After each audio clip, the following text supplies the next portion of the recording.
This is MP Kumawat. आज की जो वीडियो है ये एक जो अभी एग्ज़ाम हुए हैं CBSE के इंग्लिश इलेक्टिव के, उसकी सॉल्यूशन वीडियो है। तो मैं अपने हिसाब से जितना हो सकता है बेस्ट इसके आंसर करने की कोशिश कर रहा हूँ। तो चलिए तो पेपर देखते हैं। पेपर जैसा कि आप देख ही सकते हैं कि सबसे बड़ी प्रॉब्लम जो है इंग्लिश इलेक्टिव के पेपर की कि इसका कोई भी मटेरियल अवेलेबल नहीं है। किसी तरह की कोई बुक, कोई रिफ्रेशर, कोई गाइड कहीं भी अवेलेबल नहीं होती है। तो इसमें हमेशा कन्फ्यूज़न बना रहता है कि क्या आने वाला है, क्या आएगा।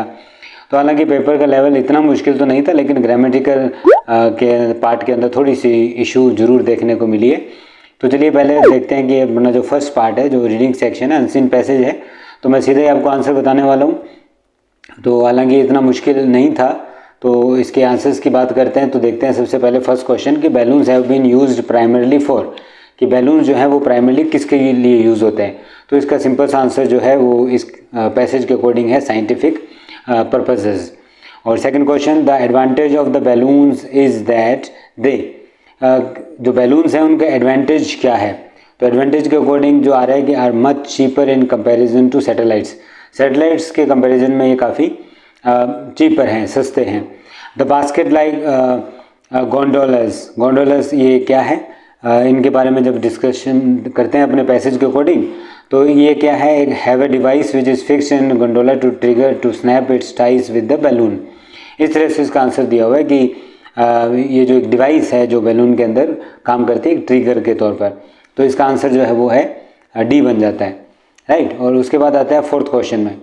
तो फोर्थ क्वेश्चन जो है, even after the dawn of the modern space age the importance of the balloons has not been curtailed, यानी बैलून्स की जो इम्पोर्टेंस है वो कम नहीं हुई है।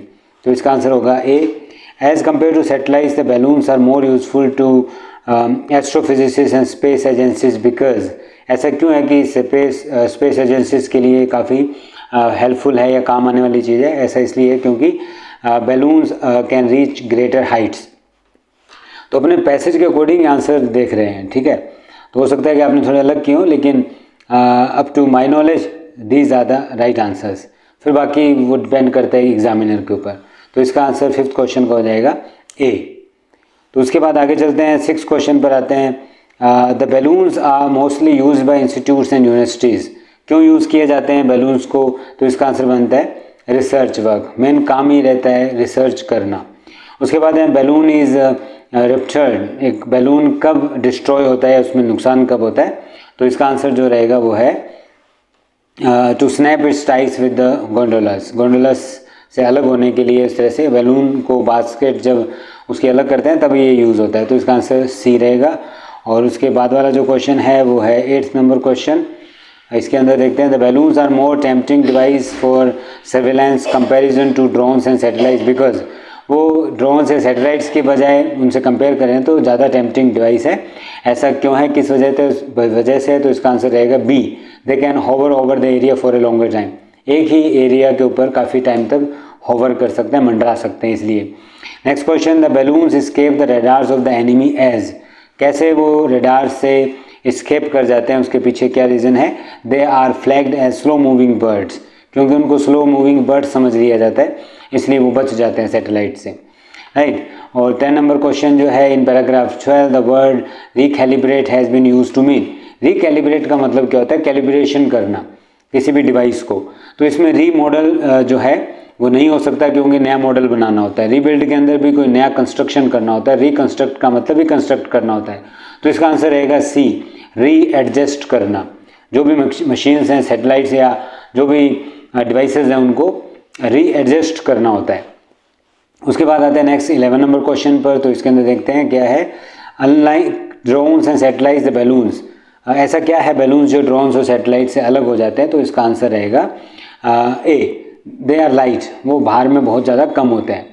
इन okay next question, in India balloons are primarily used, India के अंदर जो बैलून्स हैं वो यूज़ किस लिए होते हैं। तो ये यूज़ होते हैं बाय वेदर रिसर्च इंस्टीट्यूट्स, ये रिसर्च करने के लिए वेदर के बारे में इंस्टीट्यूट्स ही सबसे ज़्यादा यूज़ करते हैं। Next question 13 number, the scientist in India are about the future use of balloons, balloons के यूज़ को लेकर क्या पॉइंट ऑफ व्यू है साइंटिस्ट का। तो उसके अकॉर्डिंग देखें तो वेरी एंथुसियास्टिक ही होना चाहिए इसका आंसर, क्योंकि इसमें बाकी तो नॉट क्लियर तो ऐसा नहीं है, वेरी वेरी का अजीब भी नहीं है, एक्सप्लोरिंग का करियर का मतलब तो होता है अभी एक्सप्लोर कर रहे हैं, जबकि मैं तो यही कहूँगा कि एंथुसियास्टिक हैं, क्योंकि हर वे के अंदर सैटेलाइट से काफ़ी बेनिफिशियल रहते हैं, तो इसका आंसर ए होना चाहिए। Okay, then next 14 number question, in paragraph 13 the word sophisticated has been used to mean. तो ये थोड़ा सा कंफ्यूजिंग है कि सोफिस्टिकेटेड का मीनिंग जो होता है उसके अगर देखें तो इसमें दो ऑप्शन मुझे जो सही लग रहे हैं, वो इसका आंसर कॉम्प्लेक्स भी हो सकता है और वो डेलिकेट भी हो सकता है। अब वो एग्जामिनर पे डिपेंड करता है कि कौन सा इसको सही मानता है। 15 number question, do you think the writer is the use of balloons for scientific purposes. Scientific purposes के लिए बैलून का जो यूज़ है उसके बारे में राइटर जो है वो रिसर्चिंग कर रहा है, फेवर में है, कीन टू एक्सप्लोर या एडवोकेटिंग। तो ऐसा कहीं नहीं है कि एडवोकेट कर रहा है, पक्ष ले रहा है, या फेवर में है, रिसर्च कर रहे हैं, है ना। ऐसा लग रहा है कीन टू एक्सप्लोर, जैसा इतना कुछ आइडिया लगा लिया, इतना कुछ पता लगा लिया, तो ऐसा लगता है कि वो बहुत ज़्यादा कीन है एक्सप्लोर करने के लिए और भी ज़्यादा इसके बारे में जानना चाहते हैं। तो मेरे अकॉर्डिंग तो इसका आंसर सी होना चाहिए। तो उसके बाद चलते हैं अपने नेक्स्ट, जो कि एक अनसीन पोइम होती है, जो कि विलियम वर्ड्सवर्थ की टिंटन एबे पोइम से है। अब ये पोइम जो है वैसे तो बहुत लेंदी है, काफ़ी लेंदी पोइम है, और उसका एक बीच में से एक पार्ट दिया हुआ है पोइम के रूप में, that time is past and all its acting joys are now no more. ये पोइम है, मैं थोड़ा सा बता देता हूँ कि है किसके बारे में। ये पोइम जो है वो पास्ट के लॉस के बारे में है, कि जो बचपन में जो लॉस हुआ या पुराना जो टाइम था वो चला गया, लेकिन अब I have learn to look on nature, मैंने लर्न कर लिया है कि मैं नेचर को देख सकता हूँ या नेचर को एंजॉय कर सकता हूँ, है ना। अब थॉटफुलनेस आ गई है, मैं थोड़ा सिंसियर हो गया हूँ, है ना। तो एक मतलब वो टाइम जो इग्नोरेंस के अंदर बिता दिया और अब उसके अंदर मैच्योरिटी आ गई है, राइट। तो इस तरह का ये एक पैसेज है। तो इसके जो आंसर है वो क्वेश्चन देख लेते हैं पहले सीधा, और उसके आंसर देखते हैं। फर्स्ट क्वेश्चन जो है इसका क्या दिया हुआ है, what is the significance of the expression that time is past. इसका क्या सिग्निफिकेंस है कि कौन से टाइम की बात हो रही है, कि जो पास्ट की बात हो रही है ना। तो इसका सिंपल सा आंसर जो है वो ए है। There is some event in the past in the life of the poet which is refer to here, जिनको रेफर किया गया है, right. Second question, what is suggested by expression abundant recompense. So abundant recompense जो इसका answer बनता है वो क्या है, the poet is determined to move ahead despite the loss he has suffered in the past. किस बारे में है ये, यानी कि जो रिजल्ट क्या हुआ, यानी उसके बाद चेंजेस क्या हुए, पास्ट की जो बातें थी वो भूल जाने के बाद उसके अंदर क्या चेंजेस आए। चेंजेस ये आए हैं कि वो डिटरमाइंड है आगे बढ़ने के लिए जो भी लॉस हुआ है उसके बावजूद। तो इसका आंसर सेकंड क्वेश्चन का रहेगा D. Then third question, what is mean by the still sad music of humanity, right. इसका क्या मतलब है, तो इसका आंसर रहता है तीसरे का जो D, we should look on the bright side of things in life which has been bestowed on us by nature. हमें रोते नहीं रहना चाहिए और नेचर जो हमें ब्राइट साइड देती है, जो पॉजिटिव चीज़ें हमें अवेलेबल कराती है, हमें उनको एंजॉय करना चाहिए, राइट। देन फोर्थ क्वेश्चन जो है, what do the elevated thoughts suggest. Elevated thoughts का मतलब है क्या, है ना। तो इसका आंसर जो है वो D, thoughts which lift a man to go to heaven. Heaven का मतलब, या हेवन जाने से मतलब नहीं है, लेकिन कम से कम मैन के अपलिफ्टमेंट की बात है कि उसमें प्रोग्रेस करे। फिफ्थ क्वेश्चन जो है इसका, उसका आंसर जो है the word subdue suggest. Subdue का मतलब क्या होता है, राइट। अब इसका मतलब जो होता है वो कम करना नहीं होता इसके अकॉर्डिंग, है ना। गॉड भी नहीं होता, परसुएड भी नहीं होता। इसका आंसर ए दिया हुआ है, इम्पेल, राइट। तो ये इसके आंसर थे। उसके बाद चलते हैं थर्ड, जो कि फिर से एक पैसेज दिया होता है जो कि शिमला के ऊपर, वहाँ के ट्रैफिक के ऊपर बेस्ड था। तो इसके अंदर कुछ क्वेश्चन दिए हुए हैं, आपको 4 ही क्वेश्चन करने हैं, तो 5 क्वेश्चन दिए हुए हैं, तो देख लेते हैं कौन कौन से हैं ना। तो फर्स्ट क्वेश्चन है, traffic is messy in Shimla because of. किस वजह से शिमला के अंदर ट्रैफिक काफ़ी मैसी हो गया है, तो उसका जो आंसर है वो है increase in registered vehicles. Vehicles काफ़ी ज़्यादा बढ़ गए हैं इस वजह से। उसके बाद ठीक है, next question, what action has Himachal Pradesh government decided to take to reduce some of Shimla's traffic load. क्या डिसीजन हुआ है कि वो शिमला के ट्रैफिक को कम कर दें। तो उनका जो डिसीजन है to go for ropeways. ऐसा डिसाइड किया है कि वो रोप वेज बनाएंगे जिससे कि ट्रैफिक जो है वो शिफ्ट हो जाए, राइट। तो रोप वेज के बारे में डिसाइड हुआ है, तो इसका आंसर रहेगा स्टेट ट्रू और फॉल्स। क्या स्टेटमेंट दी हुई है, right, about decision making process. Would it be better to consider an underground tunnel instead of ropeway. Ropeway की जगह जो अंडरग्राउंड टनल बनानी जो है वो बेटर रहेगी। तो ये क्या सही बात है या गलत है? तो अकॉर्डिंग टू पैसेज ये क्या है? गलत है, फॉल्स रहेगी। ठीक है। Fourth question, complete the following statement. The ropeway will be popular in Shimla. Shimla में रोपवे पॉपुलर हो जाएंगे, सक्सेसफुल हो जाएंगे। ऐसा क्यों है? क्योंकि बहुत कम इसकी कॉस्ट होगी, है ना। इसकी कॉस्ट क्या होगी? It will be less expensive and it will save travel time.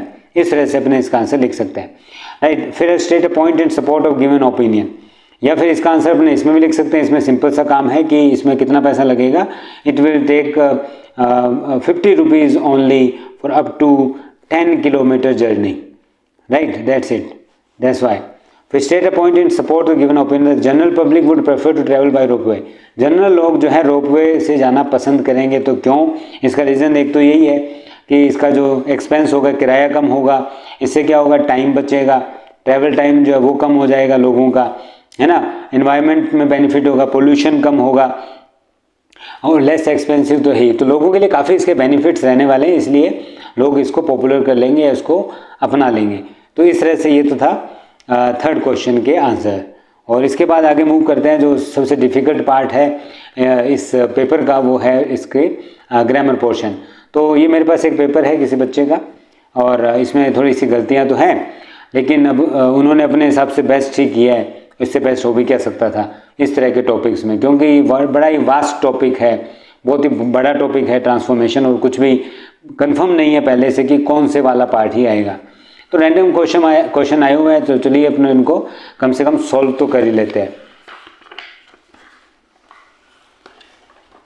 तो फर्स्ट क्वेश्चन जो इसके अंदर दिया हुआ है, Ashoka was one of the greatest Indian emperors. तो इस तरह के जो क्वेश्चन होते हैं उसको कैसे करना है? देखो, जब इसको थोड़ा सा बिगिन किया होता है, स्टार्ट किया होता है कि इसको करना किस तरह से। जब मैं देखता हूँ कि अशोका वॉज ग्रेटर आगे, इसका मतलब इसको कंपैरेटिव डिग्री में करना था। अब इसमें ट्रांसफॉर्मेशन में डिग्री, नरेशन, पैसिव सब आ जाता है, ठीक है। तो अपने कुछ कह नहीं सकते कौन सा टॉपिक तैयार करें, ये सबसे बड़ी इसमें एक माइनस पॉइंट है। अभी कर भी क्या सकते हैं? अशोका वॉज ग्रेटर, अब ग्रेटर आएगा तो कंपेरेटिव डिग्री है, तो देन का यूज़ तो करना ही करना है। तो अशोका वॉज ग्रेटर देन, अब देन के बाद मोस्ट ऑफ की जगह आपको क्या करना चाहिए? मोस्ट ऑफ नहीं यूज़ करना चाहिए, इसकी जगह आपको यूज़, जो रूल कहता है कि एनी अदर, क्या होगा? Any other Indian emperors. तो इसका आंसर बनता है Ashoka was greater than any other Indian emperors, कि जितने भी इंडियन एम्परर्स हैं उनके बजाय अशोका ज़्यादा उनसे महान है। तो इस तरह से ये बनना था, मोस्ट ऑफ की जगह एनी अदर आना चाहिए था। अब इसको वो एग्जामिनर सही करता है कि नहीं करता है, देखते हैं। सेकंड क्वेश्चन जो है, डेथ बिफोर डिसऑनर, कि इसका मतलब समझ में तो आ रहा है कि डिसऑनर से बढ़िया है कि डेथ मिल जाए। आई प्रेफर, मैं प्रेफर करता हूँ, ठीक है, मैं इस चीज़ को पसंद करता हूँ। किसको? डेथ को पसंद करूँगा। I prefer death than dishonour. अब देन में यहाँ पर गड़बड़ है, यहाँ पर कोई तुलना नहीं हो रही कि किससे के बजाय किसके। अब जब भी अपने प्रेफर वाला सेंटेंस यूज़ करते हैं तब टू का यूज़ करना होता है। जैसे I prefer coffee to tea, कि चाय के बदले की जगह पर मुझे कॉफ़ी ज़्यादा पसंद है, तो वहाँ पर टू का यूज़ ज़्यादा किया जाता है। तो इस वजह से यहाँ पर ये थोड़ा सा इशू रहेगा। तो आंसर बनता है I prefer death to dishonour, ये इसका सही आंसर होगा। थर्ड क्वेश्चन है, on condition of your signing this receipt I shall pay you the money. भाई एक ही कंडीशन है कि मैं तुम्हारे को पैसे दूंगा, वो तब जब तुम रिसिप्ट को साइन करोगे। आई शैल, तो इससे स्टार्ट हो रहा है आई शैल, मैं आपको दूंगा, है ना, पैसे दूंगा। ऑन कंडीशन का मतलब कंडीशन सेंटेंस है, यानी सिर्फ एक शर्त पर। तो इसका जो आंसर बनता है कि आई shall pay you the money only if, सिर्फ एक ही कंडीशन है, यू साइन दिस रिसिप्ट। तो ये वाला आंसर जो है वो सही है। नेक्स्ट क्वेश्चन बनता है, can this news even be true, क्या ये न्यूज़ सही हो सकती है? अब इस तरह का क्वेश्चन बड़ा ही कंफ्यूजिंग है, क्योंकि अब इसमें कुछ भी नहीं दिया हुआ कि जैसे पैसिव बनाना हो या किस तरह से करना है, लेकिन यहाँ से स्टार्ट किया हुआ है कि दिस का मतलब ये सिंपल सी बात है, क्योंकि ये मॉडल से शुरू नहीं हो रहा, यहाँ पे ये इंटेरोगेटिव है। अब दिस से स्टार्ट हो रहा है, इसका मतलब ये सेंटेंस होने वाला है असर्टिव। असर्टिव सेंटेंस का मतलब ये एक पॉजिटिव सेंटेंस होगा। तो मुझे इतना ही पता चल सकता है सेंटेंस से, तो इसका मतलब मुझे सिर्फ ट्रांसफॉर्म करना है, लेकिन मीनिंग चेंज नहीं होगा। जैसे ये आंसर दिया हुआ है कि this news can not be true. अब मैं पूछ रहा हूँ can this news even be true, क्या ये खबर सच हो भी सकती है? तो आंसर में आ गया कि ये खबर सच नहीं हो सकती, तो इससे मीनिंग चेंज हो गया। तो ये ट्रांसफॉर्मेशन जो है वो है गलत। तो सही क्या होगा? तो सही आंसर इसका बनता है this news can be even true. This news can be even true और full stop. This news can be even true, क्या ये न्यूज सच भी हो सकती है? इस तरह से। तो इसका आंसर इस तरह से बनना चाहिए था, ना कि कैन नॉट। नॉट में इसका आंसर नहीं आना चाहिए था। फिर जो सेंटेंस बनता है, he forcibly made his way through the crowd, यानी फोर्स के साथ उसने अपना रास्ता क्राउड के बीच में से निकाला। ही फोर्स, जब सीधा फोर्स दे दिया तो क्या किया फोर्स करके? His way. यहाँ से अब सीधा कंटिन्यू कर देंगे, he forced his way through the crowd, यानी फोर्स के साथ अपना रास्ता बना लिया। इसका आंसर इस तरह से होना चाहिए था। ओके, नेक्स्ट देखते हैं। फिर नेक्स्ट जो क्वेश्चन है, only children will enjoy this movie. जब भी ऐसा क्वेश्चन आता है कि ओनली चिल्ड्रन और क्वेश्चन दिया हुआ था कि नन, राइट, तो नन अगर यहाँ पर दिया होता है कि नन अदर देन, तब बात अलग थी, है ना। वैसे देखा जाए तो ये सही हो भी सकता है, लेकिन इसका एक और तरीका भी है कि none other than children will enjoy this movie, कि बच्चों के अलावा और कोई नहीं है जो इस मूवी को एंजॉय करेगा। या फिर इसका दूसरा तरीका जो बनता है आंसर, वो है नन। अब नन जब आ जाता है तो but children, none but children and then will enjoy this movie. तो ये आंसर सही हो भी सकता है, वो तो अब देखते हैं क्या करता है, सीबीएसई के ऊपर डिपेंड करता है, एग्जामिनर इसको कैसे देखते हैं। Okay, next question, I love her more than you do. यहाँ थोड़ा इसका प्रिंट सही नहीं है, लेकिन कोशिश करते हैं इसको समझने की। I love her more than you do, यानी मैं उससे ज़्यादा पसंद करता हूँ जितना कि तुम करते हो, यानी तुमसे ज़्यादा करता हूँ। यू से स्टार्ट करना था, इसका मतलब हो गया कि तुम उतना नहीं पसंद करते जितना मैं करता हूँ। तो इसका आंसर कैसे बनता है? You don't love her as much I do, as much as I do, जितना मैं करता हूँ उतना तुम नहीं करते। तो ये आंसर सही होगा। फिर he is so simple that he can not see through the game, ये तो बड़ा ही आसान है। So simple, he can not, इस तरह का जो क्वेश्चन होता है उसको टू एंड टू में कन्वर्ट करते हैं, तो क्या हो जाएगा? He is too simple to, सीधा ही, to see through the game. तो ये आंसर भी सही है। The boy saw his mistake he grew nervous on seeing, इस तरह का जब सेंटेंस आता है ट्रांसफॉर्मेशन में, तो ऑन सीइंग मतलब देखकर, क्या देखकर? On seeing his mistake, on seeing his mistake he grew nervous, या कोमा लग जाएगा बस बीच में, तो ही नहीं आएगा पर सॉरी, क्योंकि हम पहले यहाँ पर द बॉय जो है नाउन हमारा यूज़ करना पड़ेगा, क्योंकि इसमें नहीं दिया है सेंटेंस में, तो यहाँ पर ही की जगह द बॉय ग्रू नर्वस इस तरह से होगा। ये आंसर भी सही है। उसके बाद there was no evidence against him, he was acquitted of the charge, यानी उसके खिलाफ कोई एविडेंस नहीं थे, he was acquitted of the charge, तो उसको चार्ज से क्या कर दिया? फ्री कर दिया, क्योंकि सबूत थे ही नहीं। तो क्या करना पड़ेगा? इसका आंसर क्या है? देयर बीइंग, बीइंग मतलब नहीं होना, क्या नहीं होना? नो एविडेंस, तो सीधा ही बनाना था there being no evidence against him, उसके बाद कोमा, कोमा के बाद सीधा क्या करना था? ही was acquitted of the charge, full stop. तो इस तरह से बस ये पार्ट हटाना था और सीधा इसको ऐड करना था। तो ये वाला जो पार्ट था ये था ग्रामर। ओके, तो उसके बाद जो आता है, उसके बाद ये अटेम्प्ट 3 जो एसेज दिए होते हैं, 4 दिए हुए हैं, 4 में से 3 ऐसे करने थे, इसमें कोई इशू नहीं है। उसके बाद आगे वाला जो क्वेश्चन था, एक रिपोर्ट, 3 टॉपिक में से एक आता है, पहले 2 आते थे चॉइस में, लेकिन आजकल 1 कर दिया, तो एक रिपोर्ट आई थी, और इसमें भी कोई इशू नहीं है, ये भी हो जाएगा। उसके बाद आता है 7 नंबर क्वेश्चन, जो कि एक एक्सट्रैक्ट है हमारी बुक में से, है ना, और चैप्टर कौन सा है? ये वेडिंग इन ब्रॉन्जविले, राइट। तो इसके अंदर क्या है देखते हैं। तो इसके क्वेश्चंस पहले देखते हैं सीधा ही, राइट। अब क्वेश्चन को करने की कोशिश करते हैं कि ये किस तरह से है। फर्स्ट क्वेश्चन जो इसका बनता है कि what was the reason for doctor Margolin to linger in bed after his breakfast, कि ब्रेकफास्ट के बाद अपने बेड में लिंगर करने का क्या रीज़न हो सकता है। वैसे तो घूमने जाते हैं, लेकिन आज क्या रीज़न हो सकता है? तो according to the passage, chapter के अकॉर्डिंग जो समझ में आता है वो यही रीज़न है कि आज के दिन उनको क्या करना था, शादी पर जाना था, इसलिए वो अभी भी अपने बेड में ही थे, है ना। तो उससे निकले ही नहीं थे, उसके अंदर बस टाइम पास कर रहे थे, ताकि उसके बाद शादी के लिए निकल सके, और यही रीज़न बनता है, इसके अलावा कोई रीज़न है नहीं इसके अंदर। सेकंड क्वेश्चन है who destroy the town of Sensimin and why. Sensimin का टाउन किसने डिस्ट्रॉय किया था? हालांकि इस पैसेज में इसका कोई आंसर नहीं है, लेकिन हमें तो मालूम है किसने की। जो टाउन डिस्ट्रॉय करने वाले हैं वो है जर्मन, और जर्मन ने ऐसा क्यों किया? Right, because they were against the Jewish के खिलाफ थे, उनको पसंद नहीं करते थे, हेट करते थे, इसलिए ऐसा किया। Third, who did doctor Mogolin expect to meet at the wedding. क्या उम्मीद कर रहे थे कि वेडिंग में वो किससे मिलने वाले थे? राइट, तो उम्मीद तो यही थी। अब चैप्टर के अकॉर्डिंग इसमें जो उनकी जो पहले की प्रेमिका थी, जो बिलव्ड थी, उसका आंसर नहीं आना चाहिए इसमें, क्योंकि वो एक्सपेक्ट नहीं कर रहे थे, वो एक रैंडम थिंग थी जो वहाँ पे हुई थी। लेकिन इस पैसेज के अकॉर्डिंग जो है सेंसिमिनर्स एंड टेरेस्पोलर्स जो है, यानी सेंसिमिन से रहने वाले के लोग और टेरेस्पोलर जो कि एक और टाउन का नेम है, वहाँ के लोगों से मिलने वाले थे। तो उम्मीद थी कि वहाँ पर वो आएंगे ही आएंगे। ठीक है, फिर what is the significance of the words he had already sent out the present. इसका क्या मतलब है कि वो पहले से ही अब जो गिफ्ट है वो वगैरह भेज चुके थे।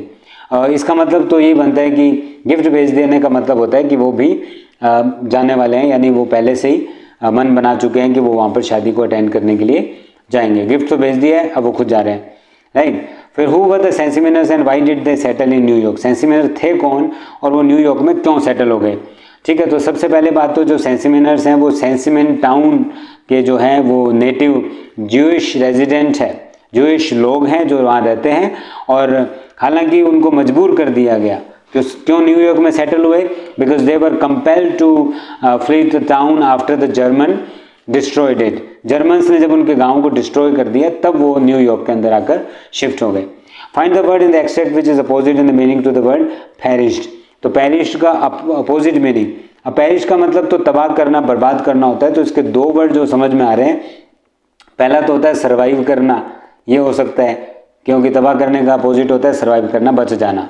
और दूसरा ग्रो करना भी हो सकता है। ठीक है, ग्रोइंग, एक ग्रोइंग वर्ड भी इसमें आया हुआ है, तो ग्रो वर्ड भी हो सकता है। तो फर्स्ट मैं तो प्रायोरिटी दूंगा सर्वाइवल या सर्वाइव्ड, यही इसका आंसर होना चाहिए। ओके, इसके बाद जो इसके चॉइस में जो पैसेज दिया हुआ है, ये दिया हुआ है after lunch during to inevitable story of the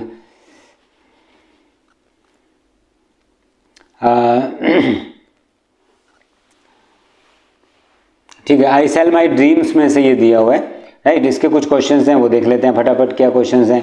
first question है एक्सप्लेन द इनएविटेबल स्ट्रोल। वो खाना खाने के बाद हमेशा स्ट्रोल करते थे, तो इनएविटेबल स्ट्रोल का मतलब क्या हो जाता है? इनएविटेबल का मतलब होता है जो अवश्यंभावी, जो होना ही होना है, जिसको रोक नहीं सकते। तो inevitable stroll means it was a general thing to do after lunch which they never fail to do. यानी एक ऐसी कॉमन थिंग थी जो लंच के बाद या वो करते ही करते थे, है ना। तो इसको मिस करना वो कभी फेल नहीं करते थे, तो इसलिए इसको इनएविटेबल बोला है, यानी जो कंपल्सरी थिंग थी। सेकंड क्वेश्चन है why did the writer lag behind others in the company of Frofreda. जो राइटर है वो पीछे क्यों रह जाता है बाकी सब लोगों से, है ना, फ्रोफ्रेडा के साथ। तो क्या रीज़न था? तो वो इसलिए रहा था ताकि वो अपनी मेमोरीज को रीन्यू कर सके जहाँ पर कोई भी उनको सुन ना रहा हो। राइट, ये इसका आंसर दिया हुआ है पैसेज में। Next question, how was Frofreda able to grab the property over ineffable pattern. अपने पैटर्न जो जिनके घर पे वो रहती थी, उनकी प्रॉपर्टी को ग्रैब करने में वो एबल कैसे हो गई, क्या ऐसा उसने किया, है ना। तो बाय, इसका सिंपल सा आंसर बनता है बाय ड्रीमिंग। तो एक ही वो बिजनेस करती थी, वो है ड्रीमिंग का, उनकी फैमिली के लिए ड्रीमिंग करती थी। इस तरह से धीरे धीरे उनका विश्वास जीता और लास्ट में उनकी पूरी प्रॉपर्टी को जो है अपने अंडर कर लिया। Next, why did the writer think that Frofreda's dream telling was only a clever trick to earn money. क्यों लगता था कि ये सिर्फ एक ट्रिक है पैसा कमाने की? क्योंकि ऐसा था because she reveals that she had a dream about her brother. बताया था कि अपने भाई के बारे में एक सपना देखा था कि उसकी मौत होने वाली है, लेकिन सपने को उसने इंटरप्रेट किया था, यानी सपने का जो मोड है या जिस तरह से डेथ होने वाली थी वो क्लियर नहीं था, वो बाद में उसका मीनिंग कुछ और ही निकला। तो इससे पता चलता है कि वो तुक्के मारती है। तो इस तरह से वो एक क्लेवर ट्रिक थी बस पैसे कमाने की। Why did Frofreda change the topic she was discussing with the writer. Writer के साथ जो टॉपिक वो बात कर रही थी वो चेंज क्यों कर दिया? क्योंकि जो रेस्ट ऑफ द ग्रुप जो थे वो स्टॉप्ड, वो रुक गए थे और अब वो बिल्कुल भी अकेले नहीं थे, उनको डर था कि कोई उनकी बात सुन लेगा, तो उन्होंने बस टॉपिक चेंज कर दिया। नेक्स्ट, स्ट्रेटेजिम जो वर्ड है उसका सिनोनिम क्या है? स्ट्रेटेजिम का जो आंसर बनता है वो है आर्टिफाइस, राइट, ये इसका आंसर है। अब इसके बाद जो बात करते हैं, फिर नेक्स्ट क्वेश्चन जो आता है, दो हमारे पास आती है जिसको कहते हैं सीन पोएम है। तो पहले तो स्ट्रेंज आते थे, आजकल तो ये पूरी लगभग पोएम ही देने लग गए। तो ये पोएम जो है टाइम एंड टाइम अगेन, उसके कुछ क्वेश्चंस दिए हुए हैं, चलो इसके आंसर्स देखते हैं। फर्स्ट क्वेश्चन क्या है? Do you think the city is really well managed? क्या आपको लगता है कि जो सिटी है वो वेल मैनेज सिटी है, ऐसा है? तो उसका जो आंसर बनता है वो है नो, नहीं है। क्यों नहीं है? क्योंकि अभी भी वहाँ पर जो अलग अलग कम्युनिटीज़ हैं उसके अंदर डिफरेंसेस हैं, हिंदू मुस्लिम वगैरह सब आपस में लड़ते रहते हैं, तो वेल मैनेज सिटी तो नहीं कह सकते। What are perennial feuds and seasonal alliance? ये perennial feuds and seasonal alliance क्या होते हैं, है ना, इसके बारे में बात करते हैं। तो पेरिनियल फ्यूड्स के बारे में तो वो इसका मीनिंग जो बनता है वो है कि वहाँ पर जो क्वेल्स है, लड़ाइयाँ वो है, वो कंटिन्यूस चलती रहती है। एंड सीजनल अलायंस का मतलब कभी कभी आपस में पैचअप हो जाता है, दोस्ती हो जाती है, अदरवाइज तो वहाँ गड़बड़ रहती है। Next question, why does the poet mention Switzerland? Switzerland को ही क्यों मेंशन किया है? Because Switzerland is the pioneer in the making of watches. घड़ी या क्लॉक्स बनाने के अंदर ये पाइनियर जगह है, इसलिए इसको इंक्लूड किया हुआ है या इसी का यूज़ किया हुआ है। और पूरी पोइम में घड़ियों के बारे में, इसलिए क्लॉक टावर्स के बारे में, that's why. Explain the phrase change of wind with reference to the extract. Change of wind का मतलब क्या है? बिकॉज जो कॉन्फ्लिक्ट्स हैं जो होते रहते हैं are ended temporarily by a change of wind और चेंज इन पॉलिटिकल ओपिनियंस। जब भी कोई चेंज ऑफ विंड होती है, हवा बदलती है, हवा के रुख के साथ ही यहाँ का माहौल भी बदल जाता है। तो चेंज ऑफ विंड का मतलब जैसे कोई नई विंड आती है, कुछ टाइम के लिए पीस हो जाती है, उसके बाद फिर से लड़ाइयाँ शुरू हो जाती है ना, या पॉलिटिकल ओपिनियंस या आइडियोलॉजी में कुछ चेंज आ जाता है, तब ऐसा होता है, अदरवाइज तो डिस्प्यूट होते रहते हैं। What does one look up and see after right? कोई व्यक्ति राइट के बाद, किसी दंगे के बाद ऊपर जब देखता है तो उसको क्या दिखाई देता है? तो उसको क्या देने वाली चीज़ें हैं? वो है आईलेस, साइलेंट और जिग-जैग स्काई। ये कुछ 2-3 पॉइंट्स बताए हुए थे, ये दिखाई देते हैं। उसके बाद एक्सट्रैक्ट में से आपको वर्ड यूज़ करना है सिनोनिम सेलिब्रेटिंग। तो सेलिब्रेटिंग का सिंपल सा मीनिंग जो इसमें पोएम में दिया हुआ है कॉमोमरेटिंग। कौन सा आंसर है? ये यहाँ पर दिया हुआ है कॉमोमरेटिंग, सेलिब्रेटिंग, है ना, जो क्या करते हैं इसको सेलिब्रेट करना या उसके तारीफ़ करने के लिए यूज़ होता है। और सेकंड जो पोएम दी हुई है, और ये जो पोएम है ये किसमें से है? Autumn beauty. ये ट्रीज नहीं woodland okay, the wild swans at Coole, ये पोएम है। और इसके जो कुछ क्वेश्चंस हैं फटाफट देख लेते हैं। और सबसे पहले तो what is the theme of this poem? तो आपको पता है वाइल्ड स्वॉन्स वाली जो पोएम थी वो कंपैरिजन था मॉर्टल human beings and immortal swans, right. तो थीम क्या है इसकी? Frailty of human life through his speaker. Speaker के थ्रू लाइफ, ह्यूमन लाइफ की जो फ्रेलिटी यानी जो क्षणभंगुरता है, जो है ना, उसके बारे में बताया हुआ है कि ये ख़त्म हो जाती है। What does the expression I first made my count refer to? I first made my count, इसका लाइन का मतलब क्या है कि जब उन्होंने पहली बार इसको काउंट किया था, इसका मतलब है when first he realized the changes that occurred in the last 19 years, 19 साल के अंदर या 19 साल के बाद जो चेंजेस हुए हैं वो उसने रियलाइज़ किया कि फर्स्ट टाइम तो ऐसा था, अभी ऐसा है, तो चेंजेस उसको आइडेंटिफाई किया, रियलाइजेशन हुआ। Next question, what does scatter wheeling refer to? जब स्वॉन्स जो है स्कैटर होकर व्हीलिंग ऊपर मंडराते रहते हैं, तो स्कैटर व्हीलिंग का मतलब क्या होता है कि उसके जो ईयर्स, जो एज है वो पूरी तरह से स्कैटर्ड हो गई है। कहने का मतलब उसकी एज जो है वो जा चुकी है, वो बूढ़ा हो गया है, right. Next, what makes the poet unhappy? Poet unhappy क्यों हो रहा है? क्योंकि अनहैप्पी को मालूम है कि जो स्वॉन्स हैं at last they will fly away, वो उड़ जाएंगे किसी और के पास, किसी और को खुशी देंगे। और कहने का मतलब यही है कि ही विल डाई, वो मर जाएगा उसके बाद, यानी ये तो मॉर्टल है, मरना ही है, तो इस वजह से थोड़ा अनहैप्पी है। Next, what is the contrast between the liveliness of the swans and human life? Human life और स्वॉन्स की जो लाइवलीनेस है, जो है ना, लाइवलीनेस का मतलब होता है जो जीवनता या वो बड़े खुशमिजाज हैं, इस तरह से उनके बीच में कॉन्ट्रास्ट क्या, फ़र्क क्या है? तो फ़र्क अगर बात करते हैं तो हमें मालूम है कि जो स्वॉन्स हैं वो तो इमॉर्टल है, दे आर एवर यंग, वो हमेशा खुश रहते हैं, जबकि दूसरी तरफ ह्यूमन लाइफ जो होती है वो मॉर्टल है, टाइम के साथ बूढ़ी हो जाती है ना, और इस तरह से क्लोज टू डेथ है। Next, find the word in the poem which means noisy. कोई ऐसी चीज़ बहुत ज़्यादा नॉइजी एंड स्क्वैकिंग हो, जिसमें बहुत ज़्यादा साउंड हो, तो इसका जो आंसर है वो पोएम के अंदर दिया हुआ है, और वो आंसर क्या है? क्लैमरस। क्लैमरस, क्लैमरस विंग्स का मतलब काफ़ी शोर शराबे करने वाले पंख। तो इस तरह से इसका आंसर ये वाला होने वाला है। तो ये हमारी थी 2 पोएम, है ना। और उसके बाद आ जाते हैं हमारे जो लिटरेचर के क्वेश्चंस हैं, और ये क्वेश्चंस भी इनमें कोई इशू नहीं था, ये बड़े आसान क्वेश्चन थे। What prompts Evelyn to give up her idea of eloping with Frank. तो कौन सी चीज़ उसे मजबूर करती है? तो उसकी मदर को दिया हुआ प्रॉमिस, अपने फादर की टेंशन, इस वजह से वो फ्रैंक के साथ इलोप करने का जो आइडिया है वो कैंसिल कर देती है। Describe the things that refer to magical elements in the poem Kubla Khan. Kubla Khan poem के अंदर जो मैजिकल एलिमेंट्स थे वो कौन कौन से थे जो उसमें यूज़ किए हुए थे, जिससे कि पोएम के अंदर एक मैजिकल टच जो है वो पता चलता है ना। और वो कौन कौन से? एक तो इसके अंदर है जब इसमें बोला था कि and all should cry beware beware, और दूसरा था his flashing eyes and his floating hair. ये सब चीज़ें जो है वो रिप्रेजेंट करती है एक ऐसा atmosphere of super natural mystery, right. ये कुछ पॉइंट्स जो मैंने बताए ये इसका आंसर्स है। ओके, देन 9 नंबर क्वेश्चन जो दिया हुआ है नेक्स्ट वाला, why is doctor Margolin not particular that his wife should accompany him to the wedding. क्यों नहीं ले जाना चाहता था अपनी वाइफ को अपने साथ?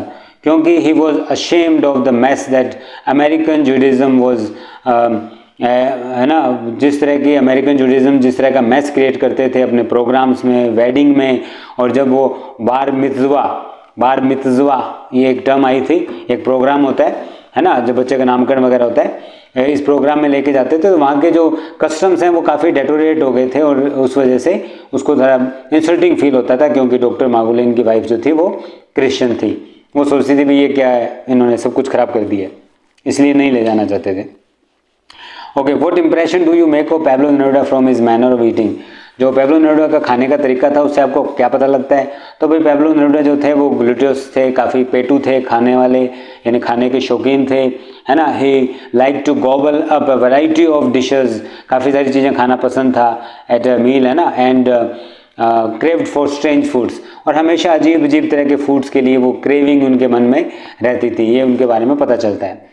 नेक्स्ट क्वेश्चन जो आता है 10 number, do you think absolute freedom exist in the world. ये क्वेश्चन फ्रीडम चैप्टर में से दिया हुआ है, तो इसके अंदर आपको काफ़ी कुछ लिखना पड़ेगा, क्योंकि 5 नंबर में है।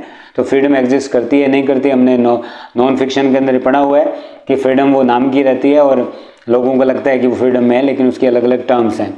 फिर जो नेक्स्ट क्वेश्चन एक चंडालिका से की क्वेश्चन आया, do you think Prakriti is right in following in love unilaterally with the monk in order to get rid of the stigma of untouchability.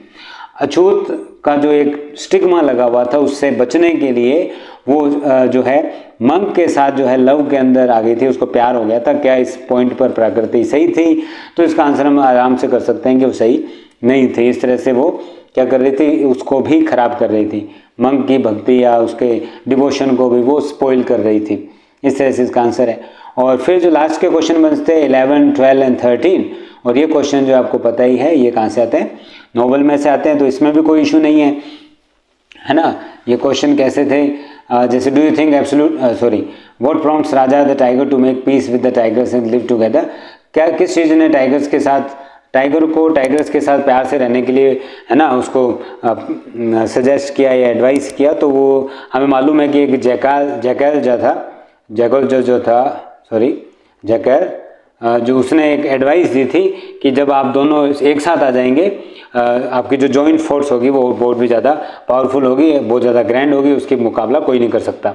How is Raja tempted by the captain for his circus performance के लिए कैसे उसको tempt किया? तो simple सी बात है, उसको खाना नहीं देते थे, चाबुक एक विप का यूज़ करते थे, है ना, विप का यूज़ करते थे, कोड़े का यूज़ करते थे। इस तरह से उसको ये टेम्प्ट किया था, उसको ट्रेन किया था। ओके, तो ये 2 ही क्वेश्चन है इसके अंदर, तो क्योंकि दूसरे वाला नोवेल अपनों ने किया ही नहीं था, और उसके बाद क्योंकि एक ही तो आंसर करना है। फिर compare and contrast Raja's life before and after came in contact with Swami ji से मिलने से पहले की लाइफ और बाद की लाइफ को अपने को कॉन्ट्रास्ट करना था। बड़ा ही आसान क्वेश्चन था। What assignment does the swami make for Raja when Raja is sent to circus. जब लास्ट में राजा को सर्कस भेजा गया तो स्वामी जी ने क्या असाइनमेंट उसको टास्क दिया था भी जाओ अब जू के अंदर और बच्चों को एंटरटेन करो, उनको खुश रखो, ये इसका आंसर था। और लास्ट में 30 नंबर क्वेश्चन 5 नंबर का जो है इसमें दिया है आर के Narayan the novelist right in giving is novel the title है टाइगर फॉर मालगुडी। तो इसमें कुल मिला के समरी टाइप करना है कि जो नॉवल को टाइगर फॉर मालगुडी नाम दिया है ये सही दिया है क्या? बिल्कुल सही दिया है, क्योंकि हमारे इस नॉवल का जो हीरो है वो एक टाइगर ही है, उसकी लाइफ के ऊपर ही बेस्ड है, वो सेंट्रल पॉइंट है। तो इसके हिसाब से जो कुछ भी मूवमेंट एक्शंस हुए वो सब उसके आसपास हो रहे हैं, तो इस हिसाब से वो सही है। फिर नेक्स्ट है Raja short lived experience in the children's school and is subsequent rescue brings a complete transformation Raja's behaviour explain. यानी स्कूल के अंदर जब वो छुपा हुआ था वहाँ पर उसका बिहेवियर कैसा था, है ना, वहाँ एक शॉर्ट लिव्ड एक्सपीरियंस उसके साथ हुआ और उसके बाद जब उसका रेस्क्यू हुआ और राजा का बिहेवियर कम्प्लीटली जो है चेंज हो गया, वो किसकी वजह से हुआ हमें पता है, वो स्वामी जी की वजह से हुआ, जिन्होंने उनको माइथोलॉजिकल चीज़ें, हिंदू माइथोलॉजी से रिलेटेड और धर्म से रिलेटेड, है ना, ह्यूमन बिहेवियर, ह्यूमन साइकोलॉजी के बारे में काफ़ी कुछ सिखा दिया था। तो इस तरह से उसकी लाइफ चेंज हो गई थी। तो भाई ये हमारा पेपर था, है ना।